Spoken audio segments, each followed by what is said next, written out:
Welcome back, folks, to WrestleRant. I'm Graham Giason Matthews, and today we're talking about Vengeance 2005 as seen on the WWE Network. My immediate thoughts on this show should be no surprise to anyone who has followed these videos for any period of time, but I fucking love the year of 2005 in WWE. Just so many great feuds, a lot of shining stars, a lot of stars that went on to become world champions in 2005, 2006, including John Cena, Batista, Edge, Rey Mysterio, Randy Orton. So many guys that kind of rose to prominence in those years, and a lot of great feuds too. I mean, Triple H and Batista, which I'll talk about momentarily. John Cena versus JBL, I guess. Not really, but Eddie Guerrero versus Rey Mysterio, Undertaker versus Randy Orton. A lot of great feuds. Shawn Michaels versus Kurt Angle. A lot of great feuds over the course of 2005. So this was kind of smack dab right in the middle of 2005, and that's why I love this show so much. So I had seen the main event between Batista and Triple H inside Hell in a Cell at least 5 or 6 times. I watched it back when I watched this pay-per-view back a week or so ago, just because I love the match, and I figured my full thoughts on the show would not be complete unless I watched that main event back inside Hell in a Cell. But I had seen that match multiple times before as part of Batista's first DVD that came out in 2009, the I Walk Alone DVD. I've talked about the match here before here on the channel. I ranked my top 5, top 7, whatever it was, favorite Hell in a Cell matches back in October, and I think that one led the list, I'm pretty sure. I love that match, and I'll talk about it momentarily. But the entire show I had actually not seen. I mean, I watched it back, like I said, a week or so ago, but I bought the DVD. I know it was Vengeance 05 and not like, a recent year. Like, I have all the DVDs from recent years from all like my favorite pay-per-views, like Money in the Bank 2011, Extreme Rules 2012, so on and so forth. I was at Legends of Wrestling last June in New York at Citi Field, Met Stadium, whatever. And they had this huge thing, this huge bin of DVDs. I ended up buying Royal Rumble 2010 and Vengeance 05, and it was like 2 DVDs for $10, which is a great deal. And I realized that you can watch all these shows on the network. I actually watched this one on the network. I didn't have the DVD where I was when I was back at school and whatever. So I just watched it on the network. But I do own it on DVD, so I watched it last year on the 10-year anniversary of the show and fucking loved it.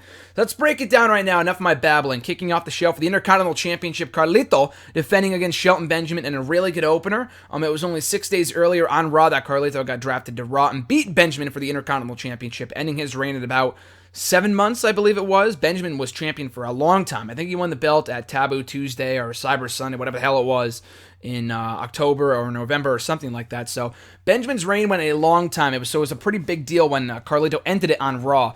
And I love the kind of the poetic justice. I don't think that's the right term, but something along those lines, in that Carlito won the U.S. Championship his first night in on SmackDown in late 2004, wins the Intercontinental Championship his first night in on Raw. So I thought that was pretty cool. But a good match. I mean, it was really only logical to keep the feud alive, so they didn't give everything, they didn't produce the match they were fully capable of on this show. They would kind of keep the feud going. But good stuff. Carlito cheated to retain, still the Intercontinental Champion. A fun little opener, the best way to kick off the night. After that, Victoria versus Christy Hemme. I believe this stemmed over the Playboy, and that was basically every fucking Diva storyline in 2004, 2003, 2005, 2006. Oh, you were on the cover of Playboy, I'm jealous, let's have a match. It's basically the premise, the crux of every angle for the Divas in the mid-2000s. It's ridiculous, and I mean, it led to some great segments. The matches were awful, but bras and panties matches, the fulfill your fantasy matches, which I was talking about to RJ not too long ago, those were entertaining. They weren't good. They were entertaining. The matches, when it was just straight down, flat out matches and whatever, they fucking sucked. This match was no exception. It might have been better if it was cut short, but at 5 minutes, Christy Hemme was awful. I can't believe she wrestled at WrestleMania that year against fucking Trish Stratus. That match sucked too. But this was not good. Victoria won, thankfully, but that was about it. Really not many good things I could say about that match. Kane versus Edge up next. Not a great match either. This is all about, Kane. Or no, rather that was Vengeance 04 when Kane, impregnated Lita and whatever. This was actually after that. This was a year later when Lita turned on Kane, helped Edge, he advanced in the tournament for the World Heavyweight Championship or whatever. And she turned on Kane, joined up with Edge, who behind the scenes they already had a relationship going anyway, so it was only logical to pair the two together on TV. So she turns on Kane, joins up with Edge, and we get this matchup. And it was a good match. I thought the stretcher match was better. I think these two would have benefited from having a no disqualification stipulation, which obviously they were building to. But just a straight-up singles match was not their forte. Again, it was a good match, but it was kind of boring for the most part at almost 10 minutes.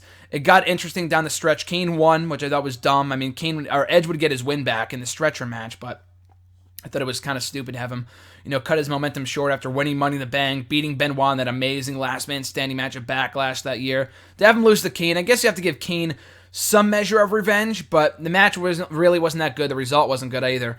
And at least Edge went over in the end, ultimately. But as far as this match goes, it really wasn't that good. It was kind of just mostly kicking and punching, which is Kane's specialty. After that, Shawn Michaels versus Kurt Angle in a WrestleMania 21 rematch. The match that everyone had been waiting so long to see again. And just as good, if not better, than the first match at WrestleMania. Personally, I love the WrestleMania match more just because of the story. This one just kind of felt like, hey, we're back on Raw. We're on the same brand again. Let's do it again. So I thought the story was really the only thing holding this bout back, was that it just kind of came out of nowhere when Kurt Angle got drafted back to Raw. Other than that, the in-ring action, like I said, was probably on the same level, if not better, than the WrestleMania match. I thought it was absolutely amazing. And again, it felt more like a sequel than a rematch, if that makes sense. Kind of drawing back on past moves and counters and the story from the first match, and kind of adding more innovative maneuvers into this match and kind of making it feel different and not an exact replica or a repeat of their first encounter, which I thought was great, which I asked for from any rematch, sequel, whatever, any part 2 of any epic rivalry that this one was between Shawn Michaels and Kurt Angle. But really a hell of a match. In the end, Shawn Michaels avenging the loss, evening the odds against Kurt Angle, going 1-1, and they would have their rubber match. I think that Raw, on Raw Homecoming that October, they would go on to do separate things. I have no idea why they didn't continue the feud beyond this point. I mean, Kurt Angle went on to feud with who? Fucking Eugene? I mean, Shawn Michaels, I guess they really wanted to do the rematch with Hulk Hogan at SummerSlam, which I guess was worth it to an extent. But they really should have continued this feud on going into the summer and had that epic Iron Man match that they had on Raw at Homecoming.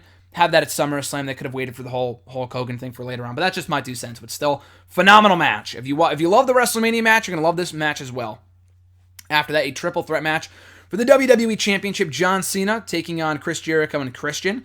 And a good triple threat match. I mean, triple threat matches and just multi-man matches in general really have the tendency to be hit or miss because there's a lot of people involved, and it usually comes down to one person versus the other and another person kind of taken out of the equation for a little while. That was far from the case in this match. Everyone kind of got involved at equal parts and equal points. Had great chemistry together. I thought Christian did not look out of place in this bout whatsoever. I mean, Jericho, the inaugural undisputed champion, Christian, not a world champion at this point, or had not won a world championship up to this point. But he was really made to look like a threat to the WWE Championship in the weeks leading up to this pay-per-view. And I'm not really disappointed that he lost. I mean, they would kind of put the focus back on Jericho and Cena before Christian went back to SmackDown. But you would think they would take the momentum of Christian from this match over to SmackDown. He really went on to do nothing. I couldn't tell you one thing he did on SmackDown in 2005 before he left the company in October, which is no shocker because, like I said, they weren't doing jack shit with them after the WWE title program. And he got himself over with the rapping and Tomko and the whole gimmick he had going. That was really all Christian. I mean, the creative really didn't do him, many favors. I mean, they put him in the WWE title match at Vengeance, but he didn't win. And after that, they really could have done more with him on SmackDown. And you would think, too, that going over to SmackDown would help the guy, where there's less star power and he's not being overshadowed by Kurt Angle and Triple H and John Cena and Kurt Angle and blah, blah, blah. And that really was not the case. He didn't wrestle. He might have been in the Great American Bash pay-per-view, but I think he wrestled like fucking Booker T or something. And he wasn't at SummerSlam, and he was gone from the company right afterwards, so it was really kind of a waste of his momentum. But still, as a match, very, very fun. John Cena, in the end, retaining the WWE Championship. And then the main event, which, like I said, I've talked about before, so if you've heard my thoughts on this bout before, you could skip this part, or feel free to listen again or whatever. The Hell in a Cell main event for the World Heavyweight Championship, Batista defending against Triple H, in one of my all-time favorite rivalries. The storytelling in these matches I thought was so great. And people crap on the WrestleMania match, which is completely fine. That was not a 5-star classic. That was not a wrestling clinic by any means between Batista and Triple H. But the story, it was so elementary, yet so basic, yet so effective at the same time. With Batista not growing jealous of Triple H, that was really kind of the other way around, but kind of breaking out of his shell, out of Evolution, winning the Royal Rumble. Triple H doesn't want to, have this creation of his, basically, a monster that he created, overpowering him for the World Heavyweight Championship, because he knew deep down that when he ended up turning on Batista and kicking him out of Evolution, well, Batista kind of walked out on his own. And the same thing with Randy Orton, but the opposite effect. That with Randy Orton, they saw a threat. Triple H saw a threat to his World Heavyweight Championship that Orton at that time was in possession of, so he took out that threat with the help of Evolution, with the help of Ric Flair and Batista, and he saw Orton as a threat to his dominance on Monday Night Raw.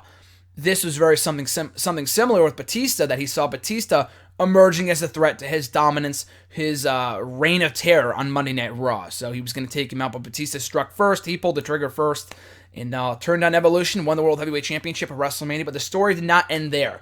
They had a very good rematch at Backlash, which was arguably the least favorite of my three matches, of my favorite matches between these guys. I thought it was this match by far, the WrestleMania match, and then the Backlash match, but still a pretty good match. And a Gold Rush tournament was held. The video package for this match I thought was really well done too.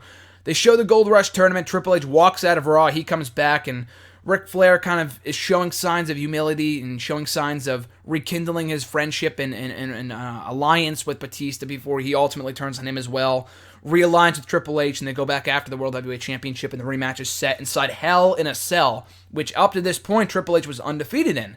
He won at against Kevin Nash in 2003. He won against Shawn Michaels in 2004.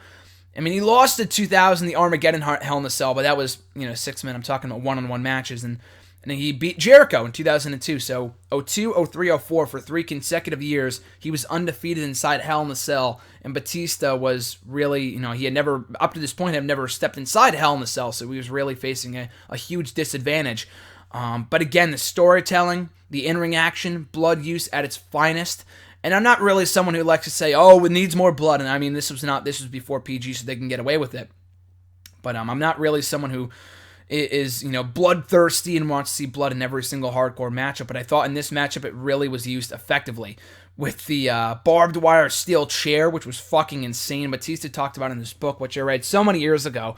But I remember him talking about how they had to practice that spot over and over to make sure they got it right. So not only did they have to do it in that match, they had to do it beforehand as well and get hit with that fucking chair and get hurt with it then too. So getting hit with it not once but twice did Batista. That was pretty insane. But the rest of the match was great. Awesome use of the cell. No interference from Ric Flair. No interference from anybody. Just two straight-up rivals just beating the living fuck out of each other in this matchup. Like I said, blooding up, using weapons, going all hardcore and whatever. And I love the story to finish it off. Batista was about to close out the matchup, hit the Batista bomb on Triple H, but, Triple H had the sledgehammer in hand. He was going to strike Batista with it, but before he could, he got slammed with the Batista bomb. Triple H unconscious for the 1-2-3. Batista still the World Heavyweight Champion. They don't show it here. I thought it was on the pay-per-view, because I remember reading about it or hearing someone say it, like, oh, they hugged after the match, and it was never on the actual show. They do hug behind the scenes. If you get the DVD, it's not on the network, obviously, but if you get the DVD, it's like a bonus or a special feature or whatever. And I'm sure you can find it on YouTube, but they embrace each other after the match, which kind of planted the seeds for Triple H coming back, presumably as a babyface in the fall before turning on Ric Flair, and that whole story was great as well. But love this match. Really, really love this match. Again, I'm pretty sure I ranked it my favorite Hell in a Cell match of all time. Back in October when I did the video blog. So if you want to check that out, that video blog, go to the playlist and scroll back a couple months. I'm sure you'll find it. But I'm pretty sure that I did rank this my favorite Hell in a Cell match of all time. And it's not really hard to see why. Storytelling, like I said, the in-ring action, the result, Batista going over strong over Triple H, 3 consecutive pay-per-views, which up to that point was unprecedented. So just amazing stuff, start to finish, and Batista was the man on SmackDown from that point forward after he got drafted a couple days later. So that was Vengeance 2005, a really, really good show, like I said. Kind of smack dab right in the middle of a great wrestling year for WWE, Monday Night Raw, SmackDown, whatever. This was a Raw pay-per-view, but start to finish, I really, really enjoyed this show, honestly. I thought the final 3 matches were just one of those matches alone. Like, if Shawn Michaels, Kurt Angle was on this show, I would have said that the show is worth watching for that match alone. But the final 3 matches were what really made this show so special, and a really all-around blockbuster event. You have Shawn Michaels and Kurt Angle 2, amazing match, obviously. A really good triple threat match for the WWE Championship, and an awesome Hell in a Cell main event for the World Heavyweight title. Batista versus Triple H Part 3. The undercard wasn't bad. Carlito Benjamin was good. That was a fun match. My only real gripe against this show is Victoria versus Christy Hemme, which was total throwaway, but you already expected that. Keenan Edge was what it was. I forgot to mention it. There was a one-off segment between Viscera and Lillian Garcia where she asked to marry him, but he said no after The Godfather came out. And they were in Vegas, I'm pretty sure. Let me double check, but I'm pretty sure they were in Vegas because, yeah, they were in Vegas. You could tell by the set, too. They have like the whole lotto cards and the poker cards, whatever. It was a great looking set, too. But that segment was throwaway, so. But yeah, the only real gripe against the show was that women's match. But other than that, this was an amazing show, and you can easily skip that too. So check out the final three matches. I can't even really say the one match that you should watch for, because the final three matches are really fucking good, so watch them all. Watch the whole show. I'm sure you'll enjoy it. So that is Vengeance 2005, as seen on the WWE Network. And I'll be back in my next video to talk about Vengeance 2006, headlined by DX versus the Spirit Squad. Can't wait to talk about that, and I know you can sense the sarcasm. But anyway, guys, until next time, you can find me on Twitter at WrestleRant, on Facebook at facebook.com/graham.gsm.matthews. Right here on YouTube, by liking, commenting, sharing, and subscribing. All your support is amazingly appreciated. And we'll be back soon with Vengeance 2006. So until then, guys, have a great rest of your week or weekend. I'm Graham G.S. Matthews, and I'll catch you folks down the road.